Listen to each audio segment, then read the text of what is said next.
Through much of the northern hemisphere, the weather is growing colder, much of the harvest is finishing, and plants are dying back, and deciduous trees are dropping their beautiful leaves here in upstate New York and in other places.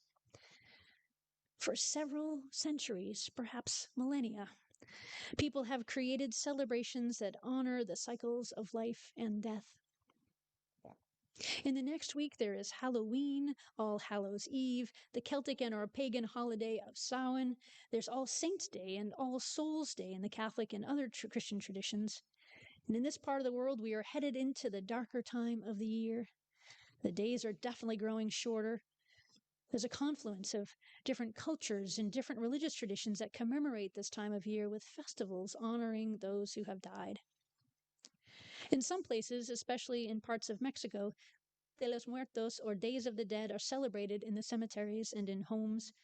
The rituals and celebrations of this multiple day holiday are for making peace with death, recognizing that it is part of the cycle of life. Gravestones are cleaned.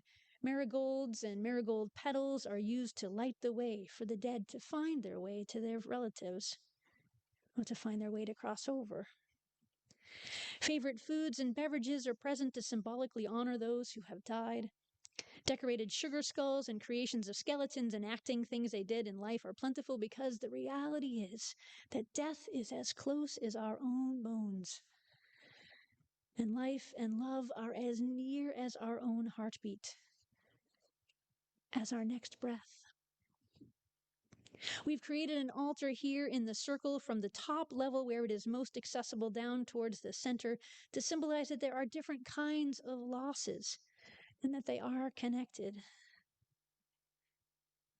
Some of these losses are central and painful, while others are a bit more in the outer circles of our lives. The altar has some aspects of an ofrenda, objects donated from a previous minister, perhaps some of you, as well as items from Lynn and me, as we have lived in California and in different parts of communities where Dia de los Muertos or Dias de los Muertos, and it was a communal celebration and an annual part of our lives. But this is not a Dia de los Muertos ofrenda or altar. The altar also includes elements of Halloween: pumpkins, spider webs, ghouly, ghosty things. And some folks are in costume today, an ancient tradition that has likely come from trying to disguise oneself from the evil spirits. But it is not a Halloween altar. There are other items as well that might signify All Souls or All Saints' Day, but this is not an altar for those holy days either. This is an altar to honor the dead, to honor our ancestors. And so it takes the form of those who remember. Now, there are many tangible ways that people honor and remember their ancestors. In many Jewish homes and communities, there is a practice to light a yahrzeit candle to acknowledge the anniversary of a death, or sometimes while sitting Shiva, being present with the dead for 7 days. Many Muslims gather, often wearing all white and unadorned by jewelry, being present to honor the dead. And then the body is buried after 3 days. Many Buddhist and Hindu families have an altar where incense is burned with prayers for their ancestors, for the recently deceased. You may have seen altars along the roadway to acknowledge where someone died in an accident. Each of these shrines, each of these intentions, each of these religious practices connect us with the person who has died, and often take the form of those who remember, as well as those who are being remembered. In the story this morning, Death comes to visit an ailing grandmother, hangs out with the grandchildren, drinking tea or coffee as they try to distract Death from Death's task. Why does she have to die? Death offers the child's growing worry some compassion and tells a story of siblings' grief and sorrow who meet joy and delight in how they needed one another, couldn't live without each other. Naming that we wouldn't appreciate the sun if there was no rain, so too with appreciating life if there was no death. And looking at the children, Death says quietly, "Cry, heart, but never break. Let your tears of grief and sadness help begin new life."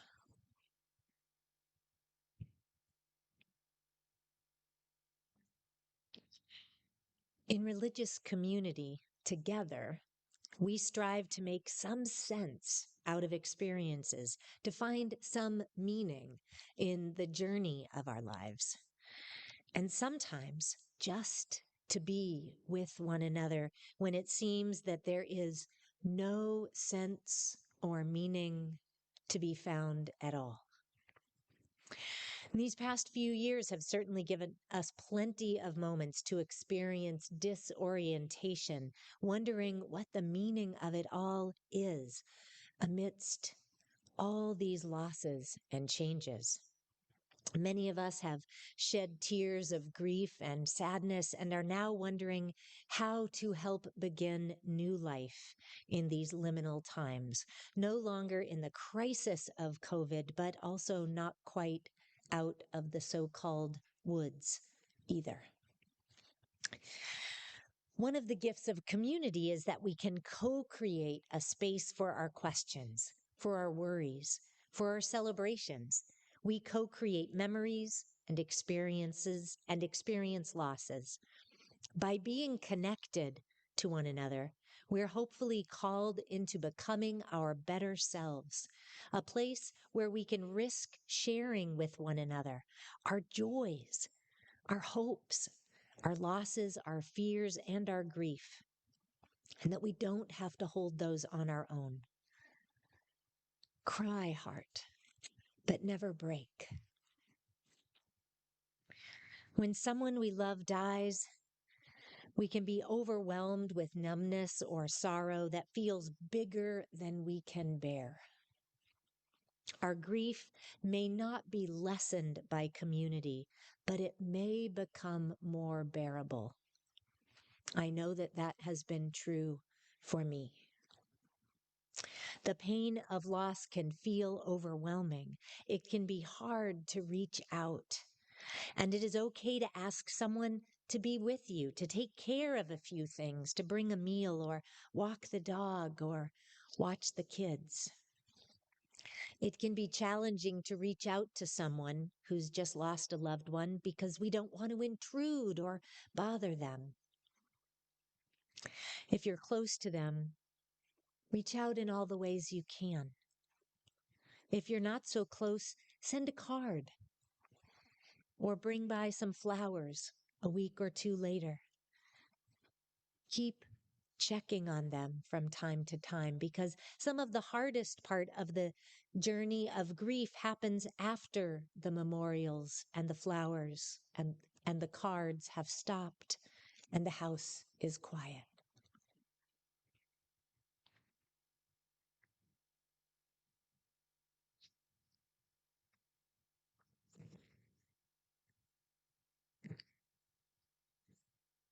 Honoring our ancestors can be a comfort to our souls even when it's complicated. And oh, we humans are so good at making things complicated sometimes. When grief is large and sharp and so heavy that it is difficult to breathe, joy can seem impossibly far away. And I know that to be true. That feeling of grief being so heavy. And often, as time passes and our lives move forward, the pain eases a bit or a lot. We might find some comfort in memories or sharing stories. Often the pain doesn't really go away. The missing doesn't stop. It just changes. We learn to live with the grief. We learn to bear the pain that seemed impossible to bear when the loss or the death happened. And that takes the time it takes. There is no right timeline for mourning. It is also true that honoring our ancestors can be challenging if we had complicated histories. If the relationship was harmful, we might find more comfort in forgetting and letting go, or in the process of forgiving and letting go. There is no one right way to grieve, just as there is no one right way to honor our ancestors. So today you get to choose how to remember and or to let them go. to give thanks for the gifts they gave and or to heal the ways their memory no longer serves you. In our time here as your co-ministers, many of you have experienced the death of someone close to you, a dear friend, a family member, a mentor, a co-worker, a member of this church. We have officiated at funerals, graveside services, memorial services, celebrations of life, and interment of ashes in the memorial garden for members and friends of this congregation. We've also officiated outside this congregation in the wider community as well. Some of you have entrusted us with some of your struggles with losses of other kinds: relationships, jobs, health, animal companions, a sense of belonging, parenting, and sometimes a loss of faith. And we are humbled and grateful for the trust that it takes as we navigate life and loss together. Each of the people represented on our altar, those who we remember in the voice of the river, the fire, the trees, the breath,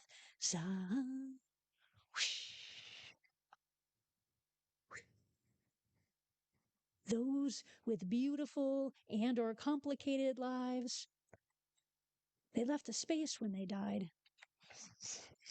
Part of honoring them is grieving their deaths, to truly feel the depth of the loss, to acknowledge the complexity of their lives so that we might feel the fullness of our aliveness and the wholeness of our love. Grieving is hard, said Reverend Lisa Presley. Some of the hardest work we do, and too often we find ourselves trying to take a shortcut, aided and abetted by our grief-avoiding culture. Yet we cannot shortcut the process, she says. We cannot deny grief its due, or we'll find ourselves losing wallets or, worse, misplacing pieces of ourselves.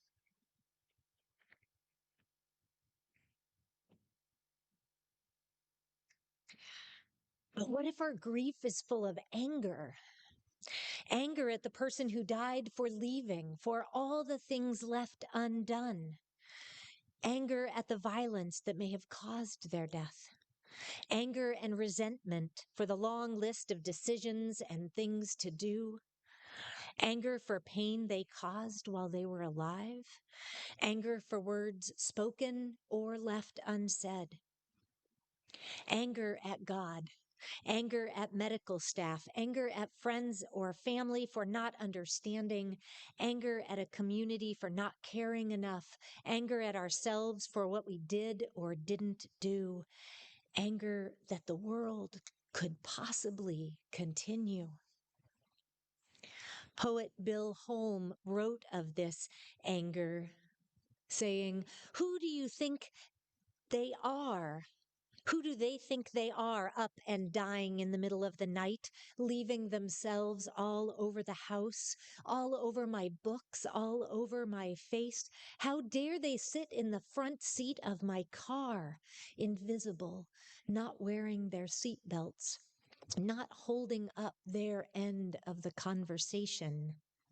As I drive down the highway, shaking my fist at the air all the way to the office where they are not in. The dead get by with everything."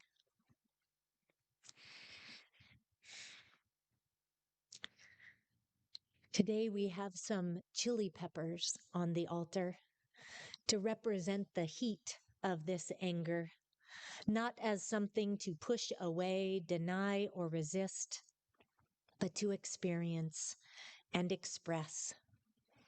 Some people throw stones in the ocean or rend fabric, yell, write a letter that they will never send, talk with a therapist, attend a vigil or protest, speak with a friend, cry some more, run, paint, something that doesn't harm another being and allows the rage to be felt and expressed.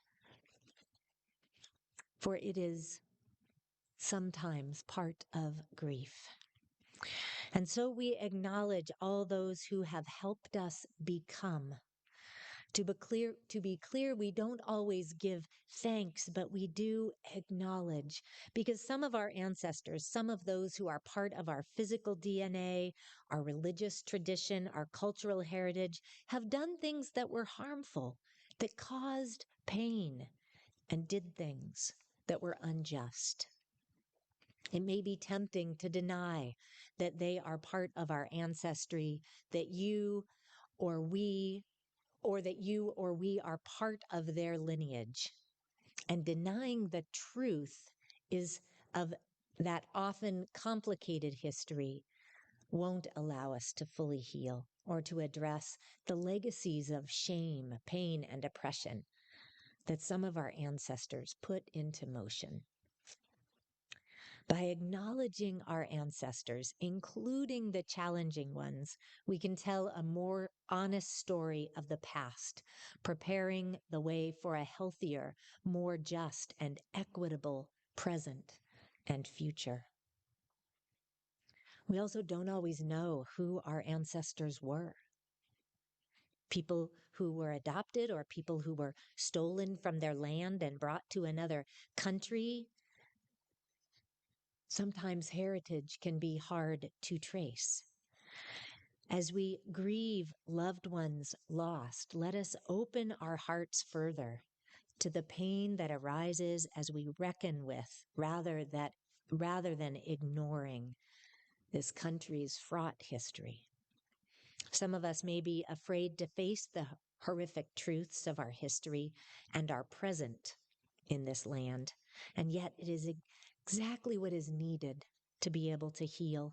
Let the pain out so that as the tears fall, they make a way possible for a path toward healing, toward repair, towards forgiveness, toward new life, towards better possibilities.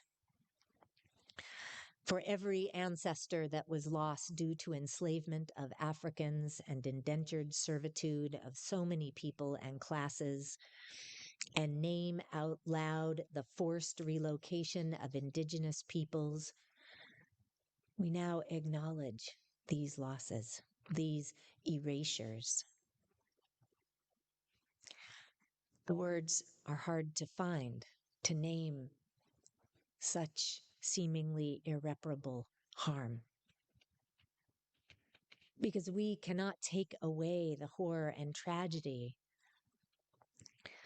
And can we be willing to be courageous enough to name them, to face them, to begin to imagine what might be done to repair the harm exacted upon millions of human beings? I don't know for sure, but I hope that it is so.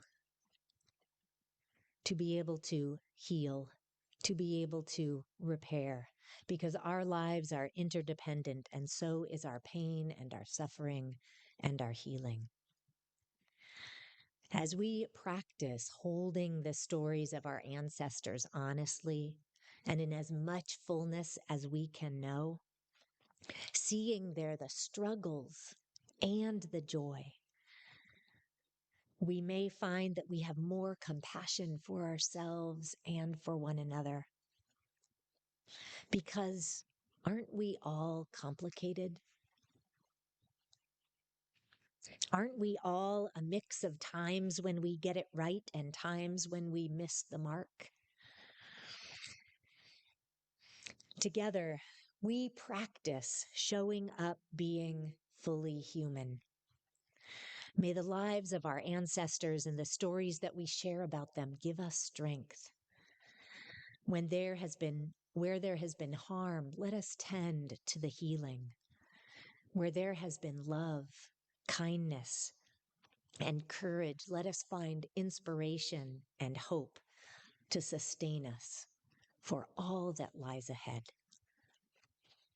Salam, Shalom, Ashe, Namaste, Amen, and blessed be.